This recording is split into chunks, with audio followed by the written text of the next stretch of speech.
going to go ahead and get into UFC 317. Obviously, I'm ready to go. So, we're going to jump into it. Jonathan Deniz, Alvin Hines. Who even is this guy? Ooh. But either way, Jonathan Deniz is actually a very good kickboxer. My boy is deadly on the feet if Tybura's not laying on top of him for 4 minutes and 59 seconds and before smashing his face in. Alvin Hines, we'll see what happens. I mean, I've seen a clip of him do a high kick and knock somebody out, and he's a big old fat guy, so that was interesting, but everybody's got highlights, you know? Everybody looks good in highlights. So, Jonathan Deniz, we'll see what happens. If he can keep it on the feet, I'm interested. Next, we got Nico Price, Jacoby Smith. Jacoby Smith coming in at the biggest favorite in UFC history. Is it warranted? Maybe, maybe not. Especially, you know, not against Nico Price. I don't think it is warranted on his end. Jacoby Smith can be the biggest favorite against anybody, I guess, because they just think he's that good. And will this fight end by finish? Maybe. We'll see. I mean, probably should, but we'll see. I mean, just because he's a minus 3 million does not mean he's going to finish, but he often does. So we'll go with it. Jacoby Smith probably wins. Nico Price, you got finished by Robbie Lawler in the retirement, but it's whatever. Okay. Next, we got Terrence McKinney and Borishev. I'm going to go ahead and say this one is a tough call because these dudes are pretty unpredictable. Borishev has been predictable in his last few where he can, you know, lose. But Terrence McKinney is one of those dudes who's just, you know, kill or be killed. He's not going to leave the fucking fight. So, Borishev, I'm tentative to say that he's going to win. In my heart, I do think he could point. Like, I don't think he'll point him in the way that I'm saying it, but I think that he will outstrike McKinney in the judge's view. And then he could win a decision because I don't know, guys. Terrence McKinney he's a dude who gets finished, but like this one, I don't know. I don't know why I don't see it for this one. Is that weird? Probably because these dudes literally get finished in all their fights, or they finish. Borishev, actually, when was the last time he's finished? Let's actually do quick math on this. The last time, okay, Mahashate, 2023. Okay. Yeah, but damn, yeah, he's coming off. That's why I'm saying I think this one could be a decision. I think this one, for some reason, I don't know, I feel it. I know I'm gonna get a lot of hate for that. People are like, bro, Terrence McKinney, he's fucking blah blah blah blah blah. Whatever. Going into the next one, Vivian Araujo and Tracy Cortez. Araujo's got a lot of losses. People are really saying Tracy Cortez is gonna lose. I don't know why they're saying that. Do they not think she's pretty anymore? What's the deal? Like, either way, Tracy Cortez made weight. Didn't have to cut her hair. She's going to come in, smoke a 38-year-old. Oh, yeah, this one's easy for her. Round of applause. We're winning money. Good deal. This next fight, I think, is where the real money is going to be made, and you got to make a ballsy call. So you got Hyder Emil and Jose Delgado. Now, Hyder Emil is very old, unfortunately. Not very old, but in the terms of, you know, the sport, I guess. But in terms of his career, he's 35, 11-0, and I don't know. I think some young guy's going to be able to put it on him, and Delgado just might be the one. You might have to just go for it and put it down on Delgado KO because Hyder Emil leads with his chin a lot. He gets chinned, not where he's rocked because he's a zombie, but like he gets connected, and the strikes do land on his face. Delgado is a very, very, you know, massive featherweight, and he's got power, dude. I think this one, like I said, you got to make a ballsy call here. Is it Hyder Emil decision where he puts him up against the cage and he's just a little ball of energy and doesn't let Delgado breathe? Or is Delgado going to walk out and put this dude on his ass? Unfortunately, I like Hyder Emil, but like Delgado is dangerous, guys. I really do like this dude. He's got that look in his eye like he's going to kill somebody. And I really do.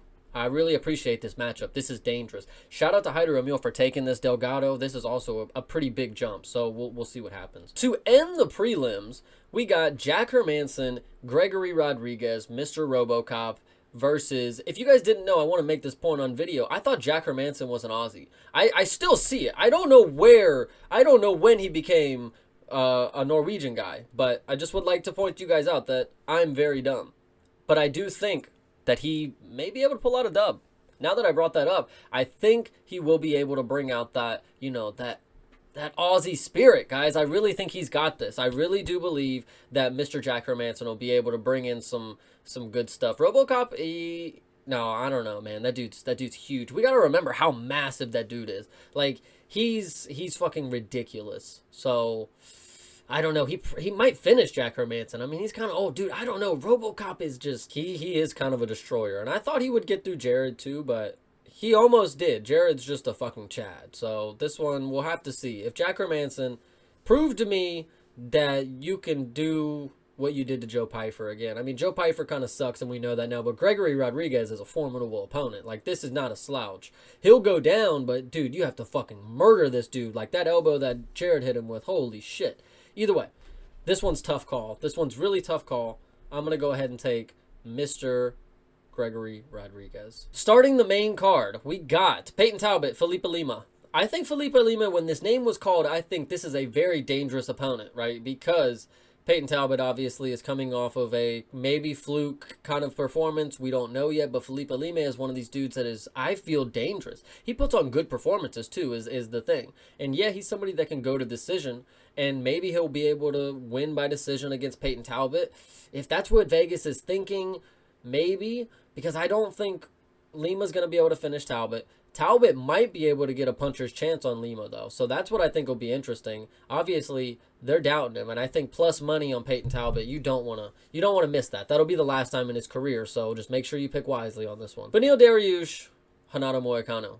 Why is it coin flip? I believe Renato's going to smoke him. Maybe it won't be a smoke fest, but I think he should be able to get this done. I think he should be able to get this done very easily because Dariush is old and aging, and he should put him in a performance where he feels dumb that he took the matchup. He fucking sits there like, fuck, he got me. Like, why did I even do that? Type of thing. I don't know. Maybe Dariush is not that type of guy. Obviously, he's going to have, like, good high hopes after it. But if Renato catches him in, like, some sneaky little sub is what I think. Even though Dariush is the supposed, like, grapple heavy guy here, I think Renato's just, he's somebody that you can't count out. That's why minus 110 is, he's got the X factor. Maybe he will just come out here and get smoked. I don't know. Maybe he has to go fucking fight Ilya. I don't know. Who knows? Wouldn't that be nuts? They call up Renato to fucking fight Ilya because Charles pulls a holy shit. Wouldn't that be nuts? Wouldn't that be nuts? Renato, woo, that would be nuts. He loses both of them. Either way, going into this next matchup, this is what you guys are here for. Obviously, you want to know what I'm going to publicly say about Brandon Royval and Joshua Van. Joshua Van, you obviously know, is my guy. I represent Myanmar. And those guys are my guys out there. Like, we ride. And not gonna lie, for Josh Van, we go to war. And Josh Van, at 23 years old, he's so young, he's so youthful, he can just do whatever he wants every 60 days. And what he wants is a fucking fight.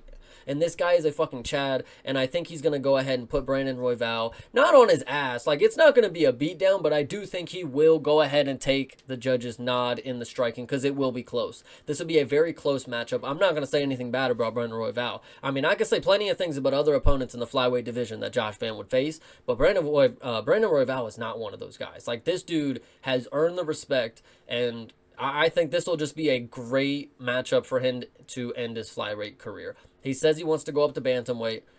I don't blame him. Josh Van, go ahead, put on performance. Even if you lose slightly by the judging, you will be the next guy in line after you just slightly lost to the number one contender, which also could be true about Tatsuro Taira, but he's going to face Amir, and we're going to see how that plays out. So, Josh Van, 100%, love this fucking matchup. I cannot wait.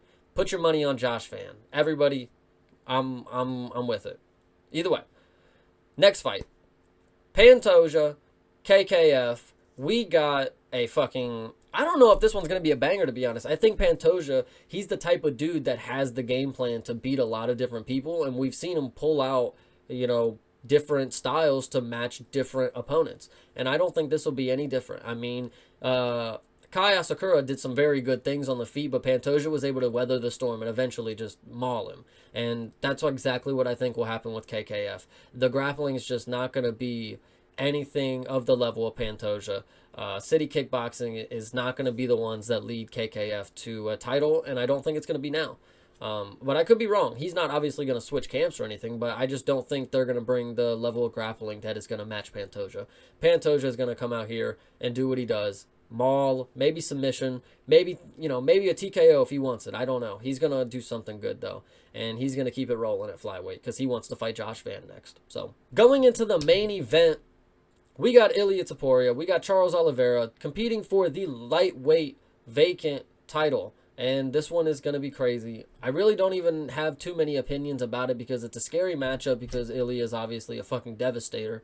Charles Oliveira is somebody who I don't necessarily think is at the point in his career to be getting a vacant title shot, but he is the fan favorite and Ilya wants to fight him. And man, this is going to be nuts. This is going to be nuts. So I'll save my opinion for it. Like, well, I guess I can't do that. This is the predictions video. So what I will say is missing out on the opportunity to take Charles at plus money. You're going to hate yourself if you do it, but there's probably good reason why he's plus 350. Ilia Topuria is just that dude. Charles was cracked plenty of times by Justin, by Chandler, whatever you want to say. Islam, and Ilia is just not those guys. He's even better. Maybe not Justin. We'll see how it pans out for Ilia, but actually, now that I say it, Ilia, yeah, he probably is a better striker than Justin. So we're going to go ahead and see. He probably puts Charles on his ass, and that's the unfortunate scenario, but I don't know. This one is tough. Ilia Topuria probably will win this matchup. And that's all I will say for UFC 317. I appreciate everybody who is here. Obviously, we're going to be going and rolling on Saturday watching these fights. So make sure you stop by the channel, leave a like, leave a sub. And every Monday, we go over the fights from last Saturday and the fights going into next Saturday. So make sure you're also there, 10 p.m. Appreciate you. Muchas gracias.